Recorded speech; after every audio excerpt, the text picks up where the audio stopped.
ആലപ്പുഴ നഗരത്തിലെ മാലിന്യം ഉറവിടങ്ങളിൽ തന്നെ സംസ്കരിക്കുന്നതിന് ബൃഹത് പദ്ധതികൾ ആവിഷ്കരിക്കാൻ സർവകക്ഷി യോഗത്തിൽ തീരുമാനം. സർവോദയപുരത്ത് മാലിന്യം കൃഷിക്ക് അനുയോജ്യമായ രീതിയിൽ പ്രയോജനപ്പെടുത്തുന്ന ലാൻഡ്സ്കേപ്പ് പദ്ധതിയിലൂടെ വളം നിർമ്മിച്ച മാലിന്യ പ്രശ്നത്തിന് പരിഹാരം കാണാനും യോഗത്തിൽ തീരുമാനമായി. നഗരത്തിലെ 52 വാർഡുകളിലെയും പ്രധാന കേന്ദ്രങ്ങളിൽ നിലവിലുള്ളവയ്ക്ക് പുറമെ 10ഓളം എയറോബിക് കമ്പോസ്റ്റ് യൂണിറ്റുകൾ ഒരുക്കും. കൂടാതെ സബ്സിഡിയോടുകൂടി 1000-ൽ പരം ബയോഗ്യാസ് പ്ലാന്റുകൾ, പൈപ്പ് കമ്പോസ്റ്റ് പ്ലാന്റുകൾ എന്നിവ വീടുകളിൽ വിതരണം ചെയ്യും.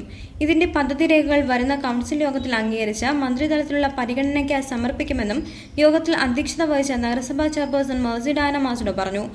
1700 ബയോഗ്യാസ് സാങ്ഷൻ ചെയ്തിട്ടുണ്ട് സബ്സിഡിയോടുകൂടി.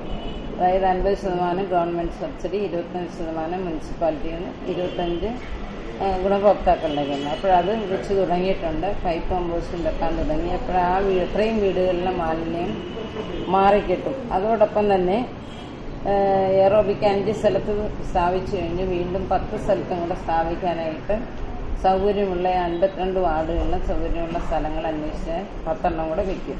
ആലപ്പുഴ നഗരസഭാ ഹാളിൽ നടന്ന യോഗത്തിൽ ഭരണ പ്രതിപക്ഷാംഗ കൌൺസിലർമാർ പങ്കെടുത്തു.